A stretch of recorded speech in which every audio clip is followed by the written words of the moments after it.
Halo, ketemu lagi teman-teman Rudianto Branding. Assalamualaikum warahmatullahi wabarakatuh.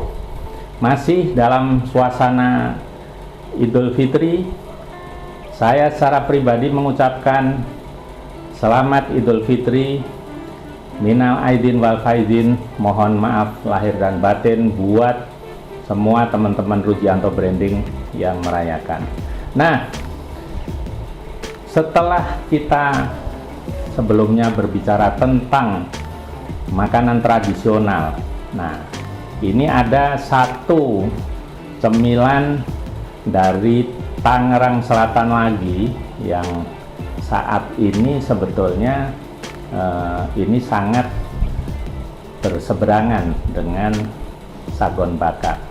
Ini kita sekarang berbicara tentang sebuah makanan yang ini sudah dari zaman dulu terkenal, tidak hanya di kalangan anak muda tapi juga di kalangan orang tua, yaitu produknya adalah coklat.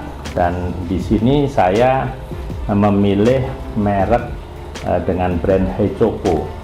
Hey Choco ya, jadi ini sesuatu yang namanya saja sudah sangat menarik. Hey gitu kan, Hey Choco itu salah satu produk coklat yang sangat populer di daerah Tangerang Selatan. Nah, apa yang menarik dari sisi branding dari produk Hey Choco ini?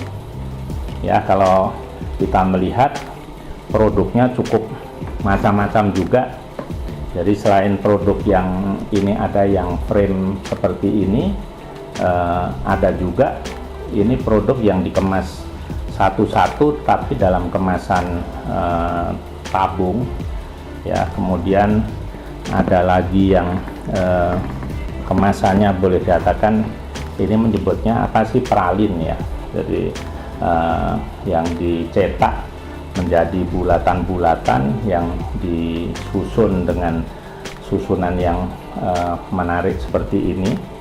Dan nanti detailnya mungkin kita bisa perlihatkan di tampilan berikutnya, tapi ini ada satu yang dikemas dengan bentuk kemasan yang boleh dikatakan sangat unik.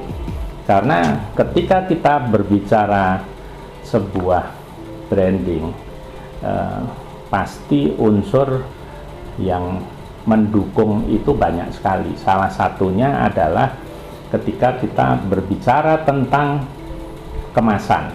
Nah, kemasan Hey Choco ini sudah dipikirkan sangat matang, di mana ketika menciptakan sebuah kemasan, salah satunya yang kemasan sekarang sudah tampil dan saya bawakan ini,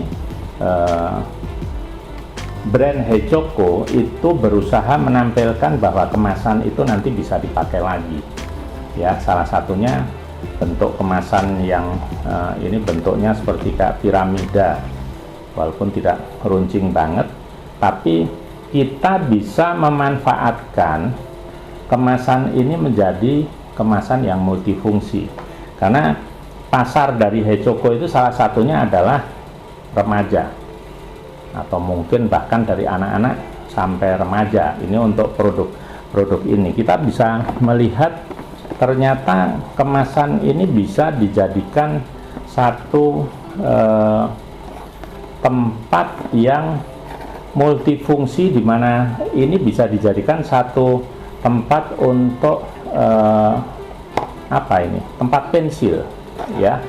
Jadi salah satu kelebihan kemasan saat ini, selain kemasan itu berfungsi sebagai wadah pelindung ya dari sebuah produk, kita bisa memanfaatkan kemasan itu menjadi sebuah fungsi yang lain. Jadi kalau produknya sudah habis, kemasan ini bisa dimanfaatkan untuk kepentingan yang lain. Salah satunya adalah kemasan yang di ciptakan menjadi, ini sangat-sangat sederhana, tapi boleh dikatakan sebagai sebuah proses branding ini menjadi menarik, karena kalau kita melihat kemasan UKM, kita belum banyak mengamati ada proses-proses kemasan yang diciptakan seperti ini. Kalau kita melihat produk-produk yang modern, apalagi kalau kita melihat kemasan-kemasan yang kita temukan di produk-produk dari luar, itu sudah banyak. Tapi ketika kita melihat produk UKM, tidak banyak yang punya pemikiran seperti Hei Choco ini. Salah satunya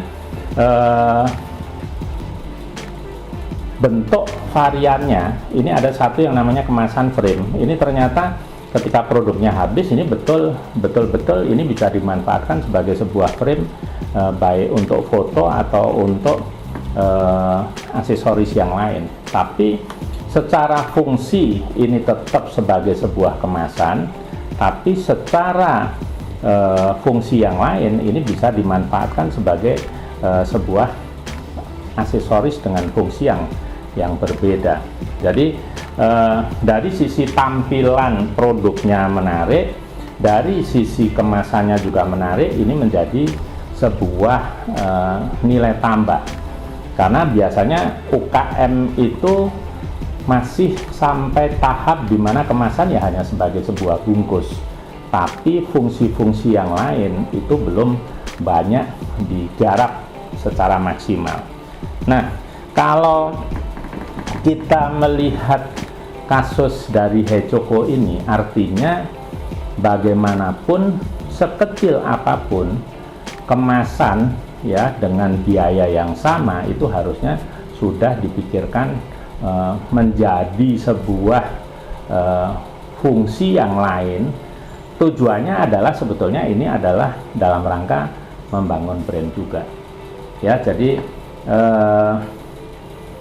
di kasus yang lain nanti kita akan pilihkan juga satu kasus-kasus yang menarik dari produk UKM supaya kita bisa memperlihatkan bahwa tidak semua UKM itu punya pengetahuan yang minim tentang sebuah branding, karena ternyata banyak UKM-UKM yang punya satu inovasi berkaitan salah satunya dengan kemasannya.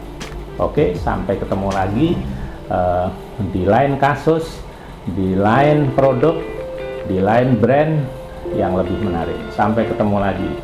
Assalamualaikum warahmatullahi wabarakatuh.